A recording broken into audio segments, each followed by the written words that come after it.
Hey Archery Talk, this is Lucas, and when I tell you this long-term review of the Darton Sequel 35 ST2 has been a long time coming, I promise you I'm not exaggerating. I have been trying to get my hands on a Darton bow for testing for, I don't know, 7 years now, since the first time I went to an ATA show when I first started doing videos for the ArcheryTalk YouTube channel.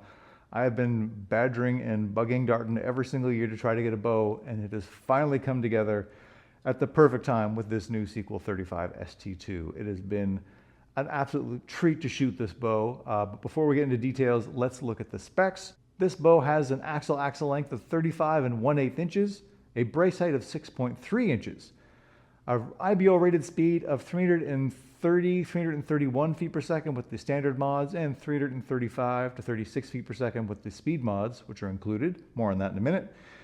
Draw lengths go from 26 to 31.5 inches, and this bow has an MSRP of about $1,300. This bow is also absolutely loaded with great features. It's got the dual sync cam that's on a beefy 5/8 inch bearing. It's got quad integrate and Hamskea core rest mounting options.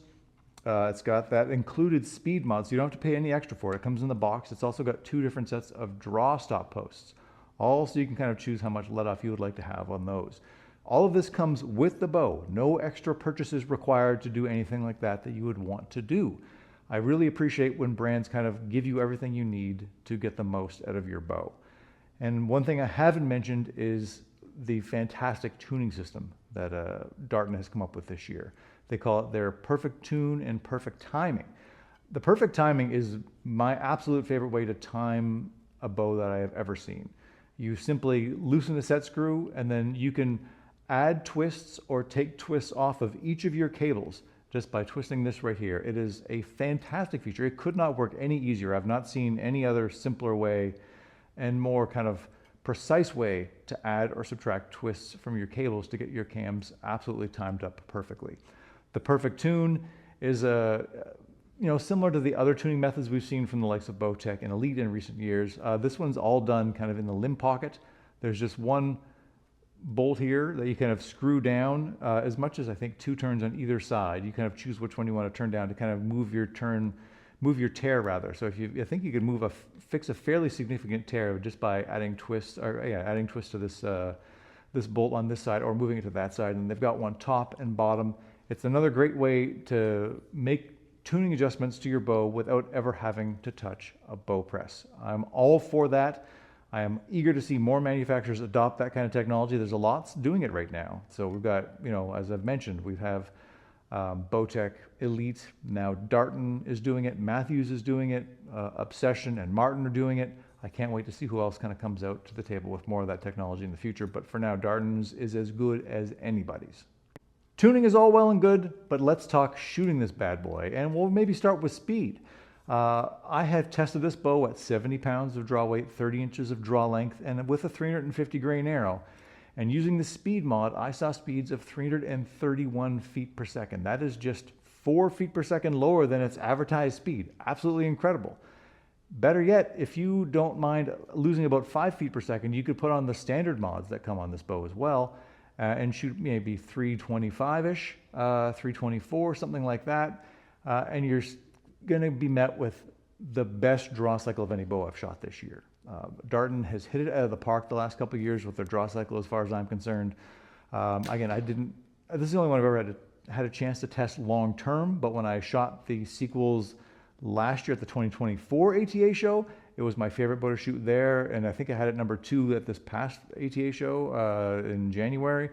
So they really know how to make a bow that shoots fantastic. And the Sequel is also offered in 3 different lengths. They've got the 31, a 33, and a 35-inch variant. I went with the 35 this year. That was a new length for them for these bows, and I was really eager to try it. It's a great feeling platform. It's super stable, as you might expect.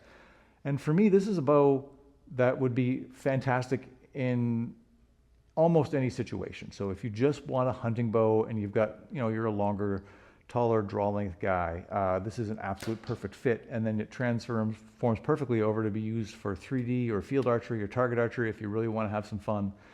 This will do it all with a perfectly stable platform. I would think if you're going to use this as a target bow, you might want to put in the fatter draw stops to kind of give you a little bit less let off. So you've got to have, it gives you a little added stability if you need it.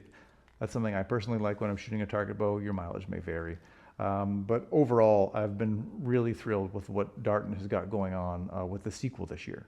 A couple of other things worth mentioning. There are some just simple fit and finish things that I really like on this bow. They've got these, I don't know if that would be an anodized grip plater on there, but it's kind of like, I don't know, or maybe a laser engraved, but it looks really nice on the side of the grip.